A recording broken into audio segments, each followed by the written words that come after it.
c'est incroyable. Il a pris dans le ciel. Il est en plein cœur. Je vais me faire défoncer.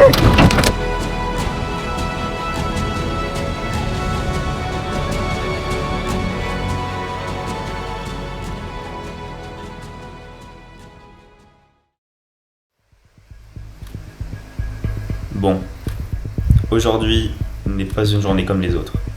Estofex sort le risque maximal dans le centre-est en avertissant sur la possibilité de très grosses grêles de l'ordre de 5 à 10 cm localement et aussi de rafales de vent potentiellement destructrices.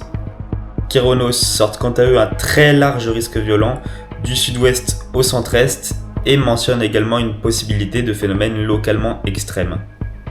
L'environnement sera favorable à la formation de nombreuses supercellules gréligènes avec également un risque de tornade qui est présent comme je l'ai précisé dans mon bulletin. Vous l'aurez compris, aujourd'hui on n'est pas sur une dégradation comme les autres. On est même sur le potentiel le plus important en France depuis 3 ans, depuis le 11 juillet 2023.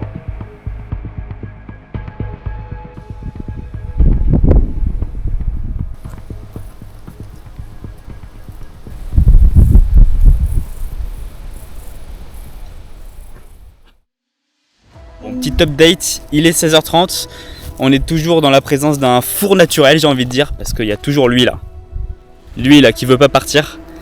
Mais ça commence à se développer dans le Puy-de-Dôme, on a la convection qui est bien en train de se faire avec des beaux bourgeonnements.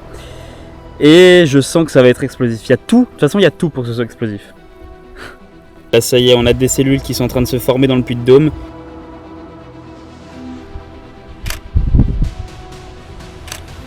Oh, ça y est, oh la taille du cumulonimbus comme il a grandi vite. En l'espace de 20 minutes on est passé d'un ciel tout bleu à un cumulonimbus énorme où on voit déjà très bien l'enclume.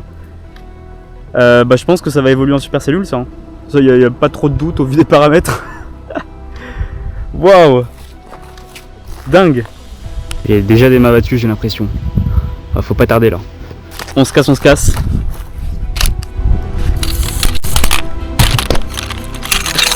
Hop les. Allez, go, go, go. Un go.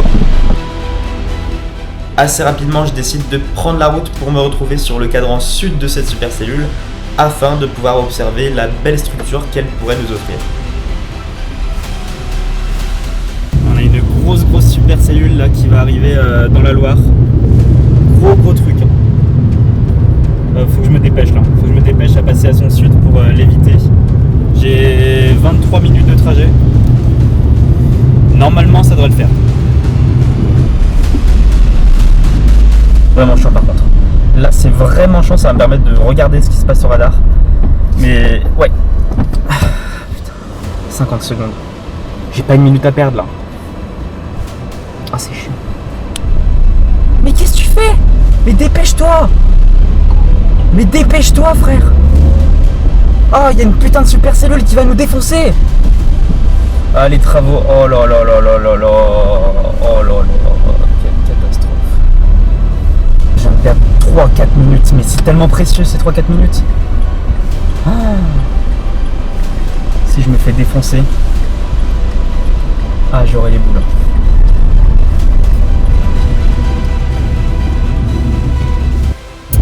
Ça devient de pire en pire là. Ça devient de pire en pire avec la grosse super cellule. On voit pas trop là, je traverse la ville mais... Sauf que plus j'avance, plus je me rends compte qu'elle fonce droit sur ma position. Je me fais avoir par le caractère moteur droit de cette supercellule. Et en plus de ça, les travaux et les tracteurs ils vont me freiner davantage dans l'objectif de rejoindre le cadran sud de cette supercellule malheureusement. Finalement, pas le choix, je vais me retrouver au cœur de cet orage, alors que c'était pas du tout voulu à la base, je le précise.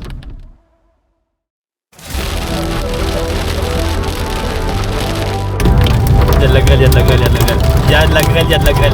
Pour l'instant on est sur des petits grêlons, ça va.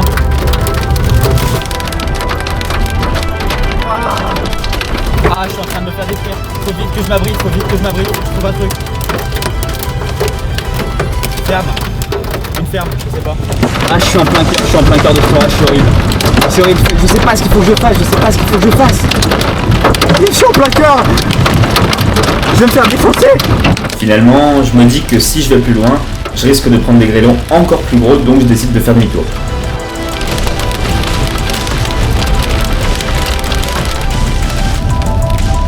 Ouais, ça y est, je suis à l'arrière. Ça y est, je suis à l'arrière et là je vais dans 5 km, je suis sur un spot direction l'est. Ah bah purée ce bordel. Oh comme c'était stressant. Comme je me suis tellement fait avoir à cause de cette super cellule moteur droit. Oh, elle a dévié du flux principal et du coup je me suis retrouvé piégé à l'intérieur. Ça j'avais pas anticipé, tu vois. Je ne le savais pas encore, mais au passage de cette supercellule, eh bien de la grêle de 5 à 7 cm est tombée, causant de gros dégâts entre Saint-Just et Andrézieux notamment, et surtout une tornade s'est formée sur le cadran sud-ouest de cette supercellule. Elle a concerné le nord de Saint-Étienne, en particulier les secteurs entre Villars, Saint-Prix-en-Jarret et la 72, causant de gros dégâts malheureusement. Il y a d'ailleurs des images et des vidéos impressionnantes qui ont été prises par des témoins.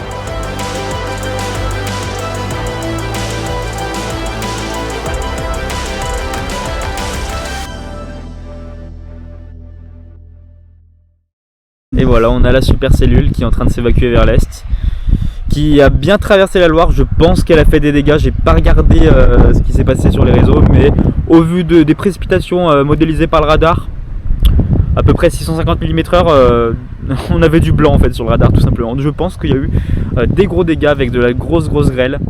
Bon, j'aurais tout eu, j'aurais eu forte précip, rafale de vent, grêle, grêle surtout, pas forcément le phénomène que je recherchais le plus. Et la foudre, bah pas trop malheureusement. Bah c'était un peu noyé dans la flotte, hein. C'est logique. Donc voilà. Mais bon, il y a encore un autre gros système qui va arriver dans la soirée, donc je perds absolument pas espoir évidemment. Bon et bah là cette fois-ci il n'y a pas trop besoin de patienter, il y a à nouveau une supercellule qui est en train de se développer dans le Puy-de-Dôme. Donc cette fois-ci je vais pas faire l'erreur, je vais me placer bien au sud. Comme ça je suis sûr que je me fais pas avoir par le moteur droit. Allez, bah direction un spot qui est à 2 minutes d'ici, qui a une vue plongeante sur la plaine du Forêt.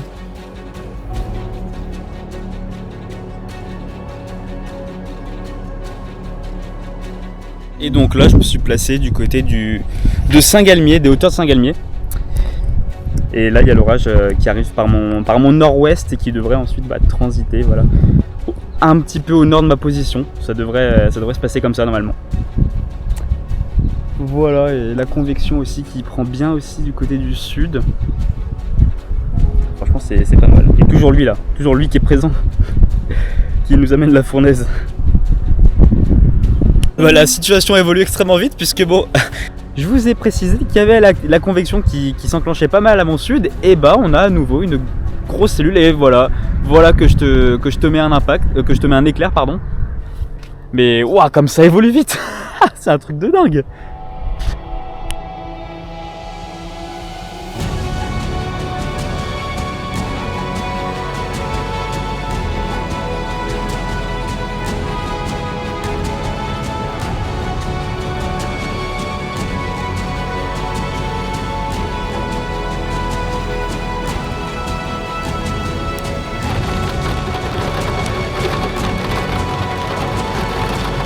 Et regardez ce qui se passe, c'est du costaud. Hein. La cellule qui se forme juste ici et qui se passe au-dessus de moi.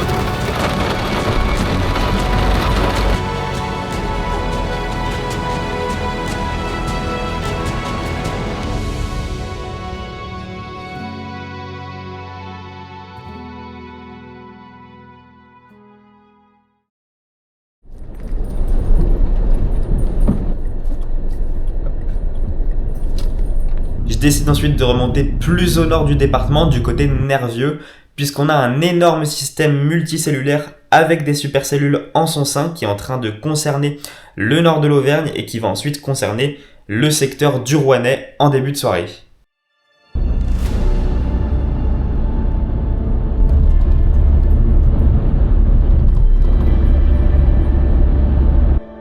Regardez-moi les Mamatus qui sont en train de se former là juste au-dessus de moi. C'est dingue, un signe d'une très forte instabilité au passage de ces orages. Et puis au radar, ça ne s'arrête pas en fait. Bon les gars, bien arrivé du côté de Nervieux. et on a un amas multicellulaire absolument énorme, ultra électrique là qui est à mon nord. Alors, regardez déjà juste au niveau du radar ce qui se passe, c'est juste gigantesque. Hein. On a combien de cellules là? On a combien de cellules orageuses qui circulent entre le nord de l'Auvergne et le nord de Rhône-Alpes / Sud Bourgogne-Franche-Comté.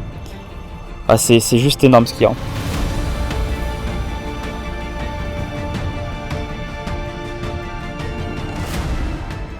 Regardez-moi le système orageux. Avec l'Arcus, qu'on distingue très très bien, le très bel Arcus. C'est énorme. La structure est folle. Hein. La structure est folle.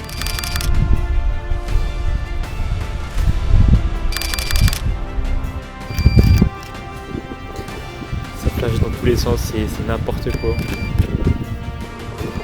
Oh, l'impact!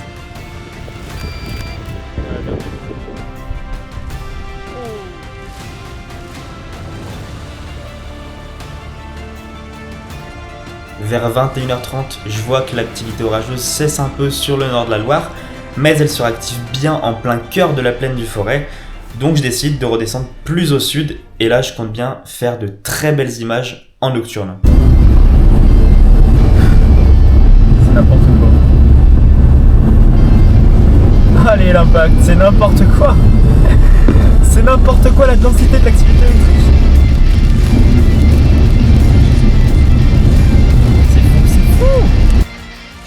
Bon les amis, je me suis positionné du côté de l'est de Sivins, c'est là bientôt, je vais passer à l'arrière de cette ligne orageuse absolument énorme qui englobe une grosse partie du centre-est.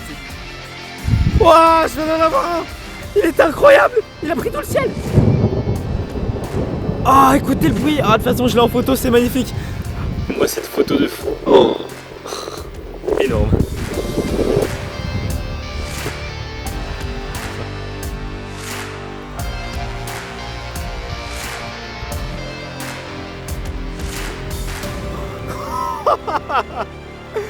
Énorme! Énorme inter!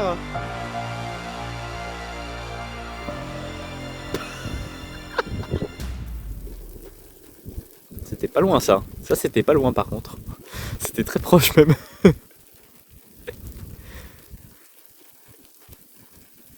Ah ça c'était très... Oui. Bon ça va quand même. C'était à 7-8 secondes. Un truc du genre. Je sais plus. Par contre s'il vous plaît, est-ce qu'on peut parler 2 secondes de ce qui est en train de se passer là dans le sud du Massif central? C'est quoi ça? C'est quoi ça? C'est quoi cette activité électrique?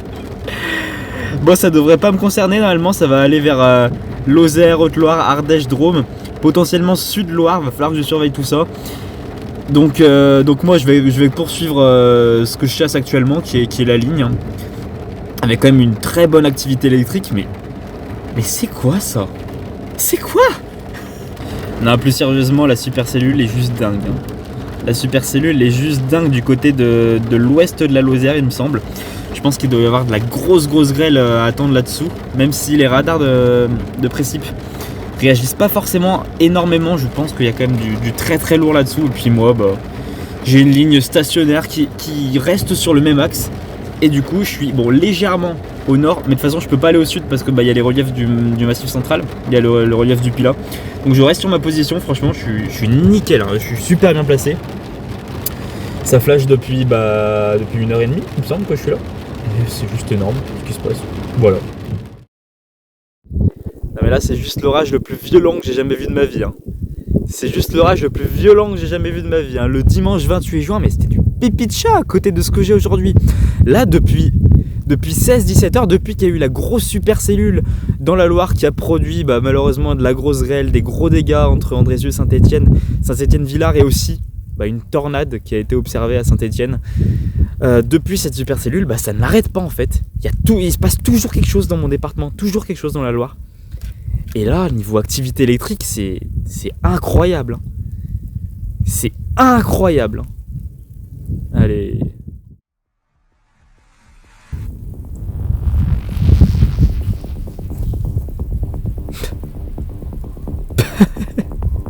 Ça enchaîne. Ça enchaîne, c'est fou. C'est incroyable. J'ai même plus de réaction en fait à force. En fait là j'ai un dilemme. Est-ce que je reste ici pour admirer les éclairs qui petit à petit sont en train de plus en plus s'éloigner puisque la ligne elle va vers l'est, slash vers le nord-est, mais j'ai l'impression qu'elle s'éloigne de plus en plus et là j'ai plus de précip. Est-ce que je vais du côté de Maze, c'est un petit peu plus au sud, dans le risque d'avoir le retour de quelques précips, mais là je serai vraiment au plus près de la ligne pour avoir les plus beaux impacts et les plus beaux éclairs finalement. Et pour voir un petit peu tout ce qui va se passer durant la nuit, j'ai envie de dire. Allez, changement de position, je redescends un petit peu plus au sud.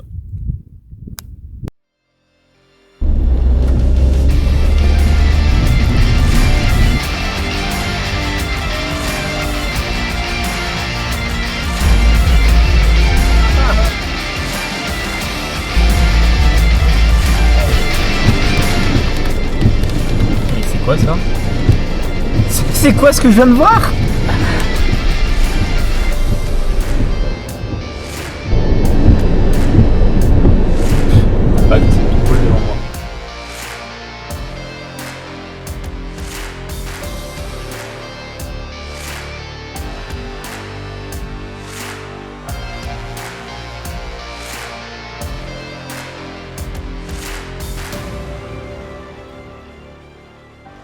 C'est donc sur ces belles images que se termine ma chasse de ce jeudi 16 juillet 2026, puisque vers 1h30, je me retrouve en plein cœur des pluies stratiformes de l'orage, donc il n'y a plus grand chose à aller chasser.